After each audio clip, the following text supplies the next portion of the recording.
Hey guys, just showing you a little progress. It's been a while. I was out sick for a week, the flu bug or whatever, but I'm still kicking.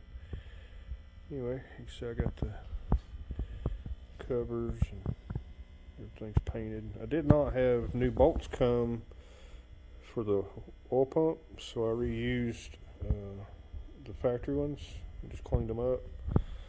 So never see it anyway. It's going to be under the truck, but there they are. Stainless steel bolts on the oil pan. New pickup screen. Went ahead and painted the freeze plugs so they won't rust. They were not brass. I generally, when I build an engine, use brass, but these are fine. As long as you keep your antifreeze changed and paint the outside of them, you should never have any trouble with them. So that's the original dipstick, so we'll just reuse it. Found a little fancy pump off plate, or pump block off plate. Golly. I know it doesn't have a picture of a Wagoneer, which is something that Philip pointed out, but at least it's a Jeep. And it's a 401 stamping, so with AMC, and this is an AMC engine, so I just thought that was kind of neat. I couldn't find anything with a Wagoneer on it, but that blocks that off since we're doing an electric fuel pump in the tank.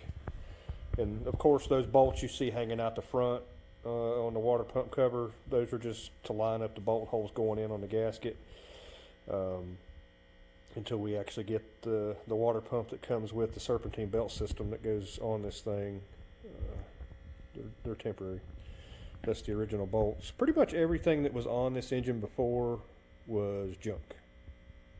The engine was junk, all the bolts were junk, everything was rotten and rusted and had been taken off and on 1,000 times, and it was just unbelievably bad. So this truck's going to be not even the same vehicle when we're done with it. So there you go.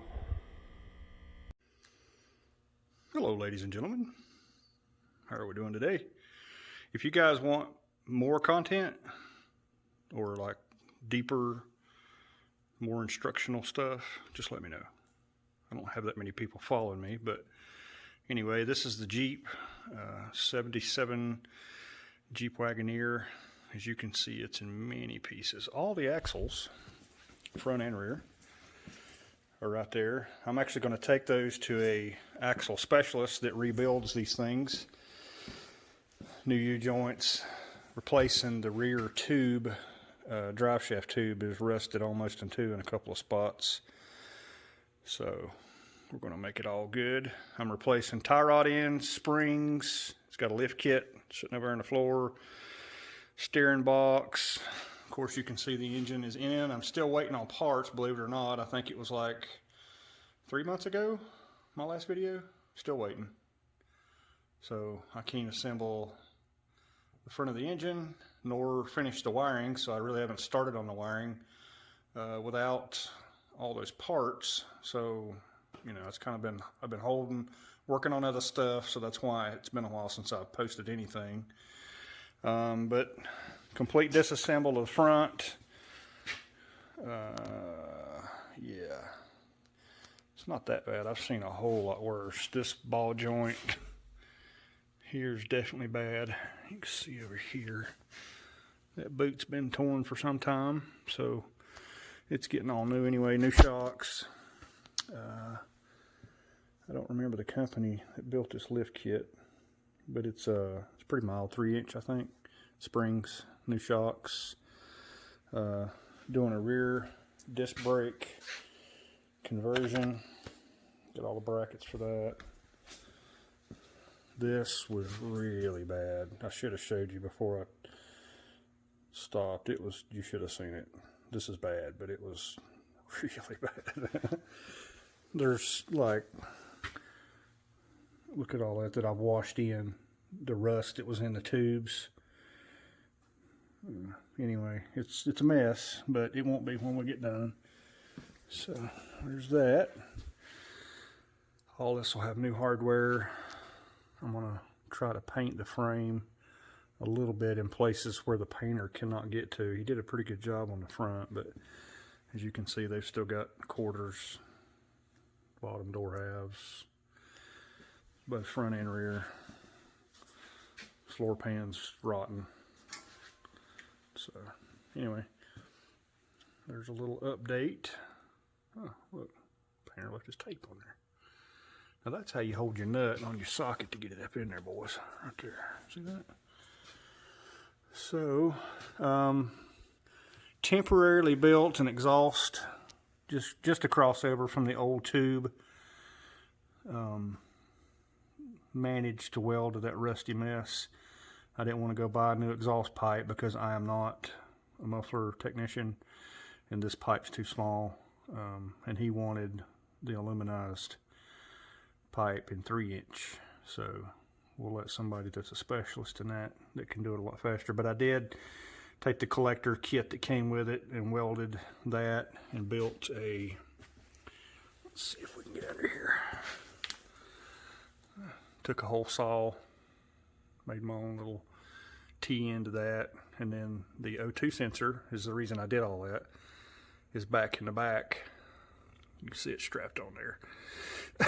So here's the wire for it. That'll get all strapped up later. This transmission and transfer case is getting rebuilt. There's a new proportional valve. All the lines are in really good shape. They had enough grease on them pretty much. They haven't really rusted, unlike the rest of the truck. Gas tank is going to get replaced. Body's in rough shape, but the frame's actually pretty solid. So, oh, come out of there. So there we go. As you can see, it's still really rough. Hole in the quarter. So there we go. So again, if you guys want more content, more in depth, how you did that, let me know. Most people that are watching this stuff are pretty familiar with what's going on, so just let me know, and we'll go from there. I'll try to keep a little bit more content coming now that I've started back up on it, kind of let you see what I'm doing from day to day. And again, forgive the mess. This is not my shop.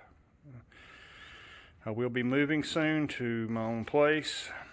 I am very thankful for the friend that let me borrow his shop to do this, and the gentleman that I'm actually doing this work for is in Florida. Hey, Phil. And he really and truly just wanted me to do this, and I used to have a shop with those guys years and years ago, and long story short, a lot of moving around. Finally came back to North Carolina, and now we're moving back to Tennessee, and we're going to take this with us. So I'm going to rent a house with a 2-car garage and get another lift, get my own cherry picker. A lot of the stuff I already have, but I don't have a cherry picker, and I need a press anyway. I don't have a press in this shop. I've been doing everything the hard way by taking it to a machine shop and getting him to use his press, which he's a friend, but I'm going to buy a press and all the stuff I need, and we'll reconvene in Tennessee doing this in a lot cleaner place, and it will stay that way, because you can see this is an absolute freaking disaster. Some of this is my parts, but scrap metal behind all that, but just, it's everywhere. Check out the door. Ah. Tire machine. Anywho, catch you next time.